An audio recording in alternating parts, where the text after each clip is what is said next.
రాష్ట్ర ప్రభుత్వం కల్పించిన 42% రిజర్వేషన్లను అడ్డుకున్న రెడ్డి జాగృతి నాయకులను బీసీ సమాజం క్షమించదని తెలంగాణ బీసీ సంక్షేమ సంఘం నాయకులు అన్నారు. కోర్టులో కేసు వేసి బీసీల నోటికాడి ముద్దను లాక్కున్నారని మండిపడ్డారు. వారి వైఖరికి నిరసనగా హైదరాబాద్ బషీర్బాగ్ చౌరస్తాలో బీసీ రిజర్వేషన్ల వ్యతిరేకుల దిష్టిబొమ్మను దహనం చేసి రోడ్డుపై బైఠాయించి రాస్తారోకో నిర్వహించారు. ఈ సందర్భంగా సంఘం నాయకులు మాట్లాడుతూ 4% లేని అగ్రకులాలకు 10% రిజర్వేషన్లను కల్పించారని 60% ఉన్న బీసీలకు 42% కల్పిస్తే ఎందుకు వ్యతిరేకిస్తున్నారని ప్రశ్నించారు. కేంద్ర ప్రభుత్వం ద్వంద్వ వైఖరి కారణంగానే ఈ పరిస్థితి ఏర్పడిందని విమర్శించారు. ఈడబ్ల్యూఎస్ రిజర్వేషన్లను పునః సమీక్షించాలని డిమాండ్ చేశారు. బీసీలకు 42% రిజర్వేషన్లను సాధించే వరకు తమ పోరాటం కొనసాగుతుందని స్పష్టం చేశారు.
ఈరోజు తెలంగాణ రాష్ట్రంలో 9th జీవో తీసుకొచ్చి బీసీలకు 42% రిజర్వేషన్లు కల్పిస్తే కొంతమంది అగ్రకుల నాయకులు రిజర్వేషన్ వ్యతిరేకులు కోర్టులకు పోయి మరి బీసీల నోటికాడి ముద్దను లాక్కునేటువంటి ప్రయత్నం చేసిరు కూడా.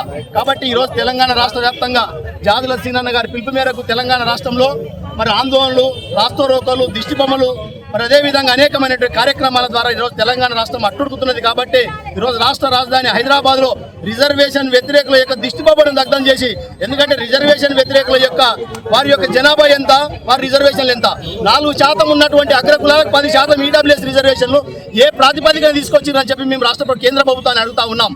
60% ఉన్నటువంటి బీసీలకు మరి 42% రిజర్వేషన్లు తీసుకొస్తే ఎందుకంత కక్షపూరితంగా వ్యవహరిస్తున్నారని చెప్పి కూడా మేము ఈరోజు అడుగుతా ఉన్నాం. 10% వాళ్ళు ఏదైతే ఈడబ్ల్యూఎస్ కింద 10% ఉన్నదో దాని మీద సమీక్ష జరపాలి.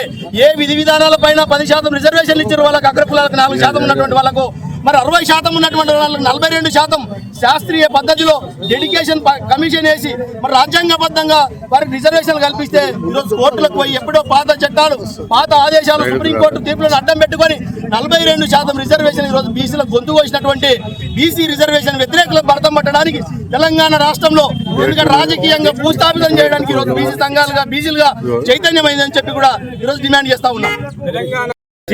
దాదాపు 78 సంవత్సరాల నుంచి భారత స్వాతంత్రంలోనే బీసీలకు అడుగడుగున మరి పార్టీలు మాకు అన్యాయం చేస్తున్నాయి. అక్కడ కేంద్ర ప్రభుత్వం కానీ, ఇక రాష్ట్ర ప్రభుత్వం కానీ, బీఆర్ఎస్ కానీ ఏ పార్టీ కూడా బీసీలకు అడుగడుగున అన్యాయం చేస్తుంది.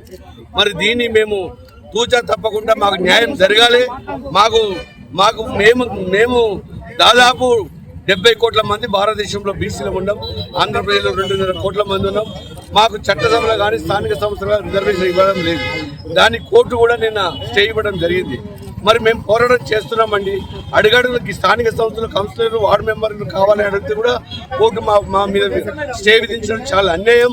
మరి పార్టీలు ఇప్పటికైనా కానీ 9th షెడ్యూల్లో పెట్టాలి. మరి కేంద్ర ప్రభుత్వం ఇమ్మీడియట్లీ యాక్షన్ తీసుకొని 9th షెడ్యూల్లో పెట్టి బీసీలకు న్యాయం చేయాలని చెప్పి మేము పోరాటం చేస్తున్నామండి. Thank you.